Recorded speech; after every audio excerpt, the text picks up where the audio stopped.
හෙලෙක්ස් AI එක website එකේ use කරලා එපා වෙලාද? ඔන්න එහෙනම් අද ඉඳන් ඔයාලට ඒක ඩෙස්ක්ටොප් ඇප්ලිකේෂන් එකක් විදිහට යූස් කරන්නත් පුළුවන්. ඉතින් මේකට යූස් කරලා තියෙන්නේ PWA කියන ප්ලගින් එක. ඒ කියන්නේ Progressive Web App කියන ප්ලගින් එක. මේකෙන් ඔයාලට වෙබ්සයිට් එක ඩෙස්ක්ටොප් ඇප්ලිකේෂන් එකක් විදිහට හරව ගන්න පුළුවන්. ඉතින් අද වීඩියෝ එකෙන් මේ ගැන සම්පූර්ණයෙන්ම කතා කරමු. එහෙනම් වැඩි කතා නැතුව වීඩියෝ එක පටන් ගමු. වීඩියෝ එකට යන්න කලින් NHPL YouTube channel එක subscribe කරලා අපිත් එක්ක දිගටම එකතු වෙලා ඉන්න. එහෙනම් අපි වීඩියෝ එක පටන් ගමු. ඉතින් ඉස්සෙල්ලාම අපි කතා කරමු මේක කොහොමද වාගේ ඩෙස්ක්ටොප් එකේ වැඩ කරන්නේ. ඒ වගේම මේක රෙස්පොන්සිව් විදියට වර්ක් කරනවද කියලා ඕනම ඩෙස්ක්ටොප් එක. ඉතින් ඕගොල්ලන්ට බලා ගන්න පුළුවන් මෙතන බලා හෙලෙක්ස් AI කියලා අයිකන් එකක් එක්ක ෂෝට් කට් එකක් ඇඩ් වෙලා තියෙනවා. ඉතින් ඒක උඩ ඩබල් ක්ලික් කරාට පස්සේ ඔයාලට ඇප්ලිකේෂන් එක ලොන්ච් වෙනවා බලා ගන්න පුළුවන්. ඉතින් වෙබ් එකම තමයි ඇප් එකක් විදියට මේ විදියට හැදිලා තියෙන්නේ අර ප්ලගින් එකේ. ඉතින් මේක ඇත්තටම ගොඩක් හොඳට වැඩ කරනවා. කිසිම විදියකට එරර්ස් එන්නේ නැහැ. ඉතින් රෙස්පොන්ස් දෙනවා ඒ විදියටම වර්ක් කරනවා. ඒ වගේම අපි මේකේ chat කරද්දිත් වෙබ් එක වගේම ඔයගලන්ට ඩෙස්ක්ටොප් ඇප්ලිකේෂන් එකේ එක්ස්පීරියන්ස් එක ගන්න පුළුවන්. ඉතින් කිසිම විදියකට ප්‍රශ්නයක් නැහැ.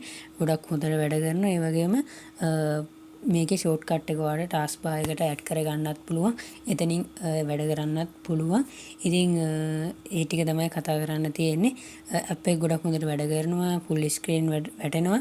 ඉතින් ඒක කිසිම විදිහකට වෙනසක් නැහැ. මේක වෙබ් එක කියලා කිසිම විදිහක ඩෙස්ක්ටොප් එකේ රන් වෙන්නේ නැතුව තියෙන්නේ නැහැ. ගොඩක් හොඳට රන් වෙනවා. ඕනම වෙබ්සයිට් එකකට මේක කරන්න පුළුවන්. ඉතින් ඔයාලා try කරලා බලන්න. දැන් අපි බලමු මේක කොහොමද මේ විදිහට download කරගන්නේ කියලා. ඉතින් ඕගොල්ලෝ යන්න හෙලෙක්ස් AI වෙබ්සයිට් එකට ගිහිල්ලා මෙතන hero section එකේ chat කියන බටන් එක ක්ලික් කරලා chat එක ඒ කියන්නේ වෙබ් එක launch කරගන්න chat interface එක. interface එක load කරගත්තට පස්සේ ඔයාලට බලා ගන්න පුළුවන් මේ උඩින් open app කියලා බලා ගන්න පුළුවන්. ඉතින් මේක ඔයගොල්ලන්ට එන්නේ install කියලා. ඉතින් ඒක උඩ ක්ලික් කරලා ඔයගොල්ලන්ට install කරගන්න පුළුවන්. ඉතින් මගේ මේ විදිහට එන්නේ මම කලින්ම install කරලා තියෙන හින්දා තමයි මේ විදිහට open app කියලා තියෙන්නේ. ඉතින් එතනින් තමයි ඔයගොල්ලන්ගේ desktop එකට මේ application එක short cut එක add කරගන්නේ මේ website එකේ. ඉතින් ওই විදිහට තමයි වැඩ කරන්නේ. ඉතින් ඔයාලා try කරලා බලන්න.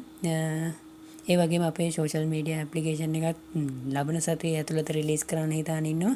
එහෙම නැති වුණොත් ජනවාරි වල release කරනවා. ඒකත් එක්කත් එකතු වෙලා ඉන්න subscribe කරලා එකතු වෙන්න.